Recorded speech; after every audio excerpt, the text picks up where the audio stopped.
Hey guys, JWhisp here, and welcome back to another video. Today, let's create 4 must-have beginner survival farms. All of these farms will require very few resources and only a little bit of time to set up, but will give you tons in return. So the first farm here is the classic cow crusher, and all you need for it is a few building blocks, a hopper, a chest, a fence, and a water bucket. So I like to dig a little area here, and I'm gonna place my chest and hopper right on top of that, surrounded by a few building blocks right up here. Then break some ground to expose your chest. So I'm gonna build this up one more block, and we need to get some cows in this little hole right here. You have a couple of options. You can either use a lead to drag a cow in the hole, or just use a piece of wheat to try to entice some cows to fall in the hole on their own. It could take a little bit of time, but the cows will eventually fit. You just have to line it up perfectly. So once you get 2 or more cows in this hole, place your fence on top of it, just like this, and I would place your water bucket right on top of the hopper. Just line it up perfectly, and there you go. You want to make sure you place the fence first, because once the water's placed, the cows are going to start jumping like crazy, and it'll be hard to get them in here. So once you have 2 or more cows in here, and they're all set, just start breeding them with some wheat. What will happen is you keep increasing the cow population, and once you get up to 25 cows, Minecraft is going to say, you can't fit any more cows inside of here. Once you get to that many cows, what happens is Minecraft will kill off the adult cows, while leaving the baby cows in the farm. So you just continuously breed them and create more cows, and the adult cows will drop all of their drops in the chest right here, giving you not only an unlimited, really easy food source at the beginning of the game, which is one of the best food sources, but also it gives you all of the leather you need for books for your bookshelves, for your enchantment table to get it set up early on. The next farm we have is literally the easiest iron farm in Minecraft that requires no zombie and also no name tag. So you'll need everything inside of this chest here, including 5 villagers. So I recommend building this near a village so you can easily transfer them over here, but not quite in the village, or else you might mess up the iron golem spawning. So what we're going to do once we have our resources is take our building blocks and build up 10 blocks. And once you have that completed, create a 5x5 platform on top of here by building out in each direction 2 additional blocks and then filling it all in. So with our platform up here, we're going to place beds exactly how I placed them. It's a bit of a funky pattern, so follow me along.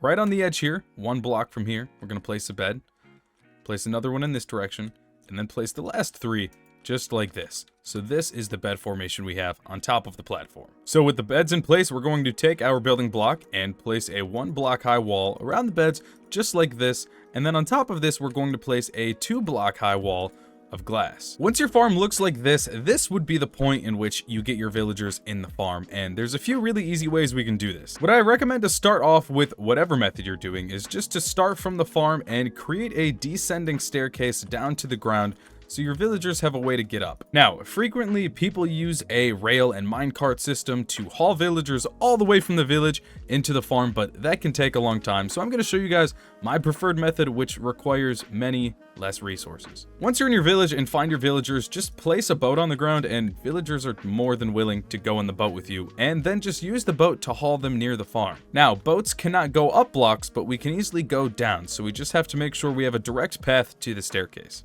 Now, we obviously can't ride the boat up the farm, so we have 2 options here. You can either use water buckets to place some water around the farm to sort of ride the boat up the water, or the easy option is just to wait until nighttime and the villagers will pathfind to those beds on their own. We just have to make sure we break the villagers' original bed in the village, but this is the method I use. It's super easy because the villagers will run to any bed they can as soon as it's nighttime. So for this, you need 5 villagers in total, but if you want, you can just start off with 2 villagers and give them bread and some food so that they breed, and they'll eventually make 5, which can take a little bit of time, but you'll get there. So looking at the farm like this one little area where we have the bed exposed, we're going to place our chest on this corner, and feeding into the chest, we have 3 separate hoppers. 2 hoppers just like this, and the 3rd one goes into either of the other hoppers. As for the rest of the ceiling above the villagers, just fill it in with any building block you want.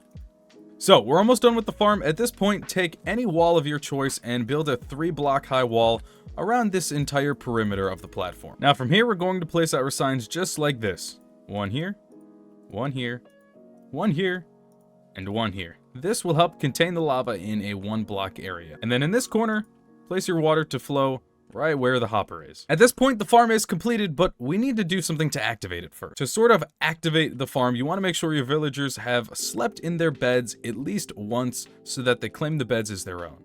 And for this little 10 block high thing, you can break this if you want or leave it. I would just make yourself a little pathway to get up to this chest, maybe using ladders or make a staircase. So once we've slept with the villagers and made it daytime, the farm should start working, and oh, we already have our first iron golem. As you can see, the lava is the perfect height for the iron golem's head to burn, but the drops will fall in the hopper and eventually inside of the chest. Just like that. Now, this is no Iron Titan that's going to get you tens of thousands of pieces of iron per hour. However, this only takes a few minutes and a couple of resources to set up, and from my experimentation, I get anywhere between 200 and 300 iron per hour. So if you just AFK for, I don't know, half an hour, you'll pretty much have all the iron you need to start your world, get hoppers, anvils, and a full set of iron armor and tools. This is a really good farm to have, and I always recommend making it right towards the beginning of the world, especially if you're very prone to dying in caves like I am. Next, we have one of my favorite farms in Minecraft, which is the easiest automatic sugarcane farm, which I often use to not only make firework rockets, but also I trade the sugarcane for tons of emeralds. So here in the farm, we have everything we need. You just need some building blocks, of course, sugarcane, redstone, observers, pistons, hoppers, and chests. I have 5 of each here, but you don't need 5. You could have 1, you could have 10, you could have 20. You can make this farm as expandable as you want. Of course, we need some water and optionally some glass. I enjoy some glass just to see what's going on inside the farm. And then you need a medium to grow the sugarcane on top of.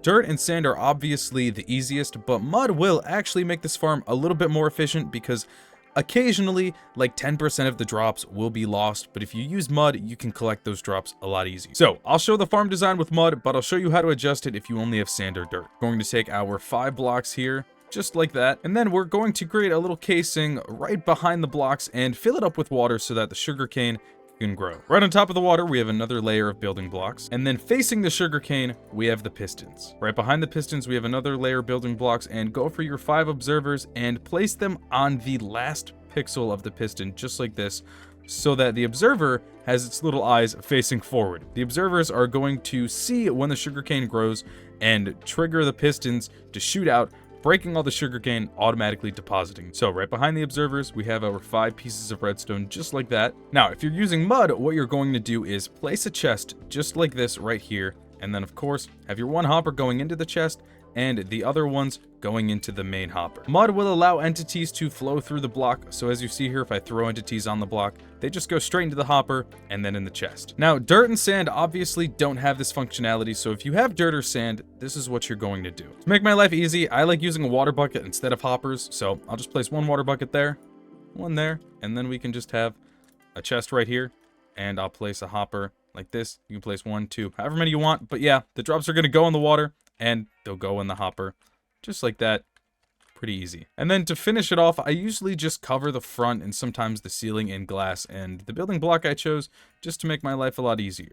And then to finish up the farm, I usually just cover it in my building blocks and glass just to make the farm look a little bit nicer and to help contain some of the drops I have. Now, this farm is expandable, so you can make it as wide or as thin as you'd like. You can just make one of these columns and have it a 1-block farm. And you can easily add more layers on top of this and the drops just get pushed down. It's super easy. I definitely recommend you make this farm because just AFKing for a little bit, you'll get so much sugarcane. I really recommend making this farm in the spawn chunks. That way it's loaded in 100% of the time, always producing for you.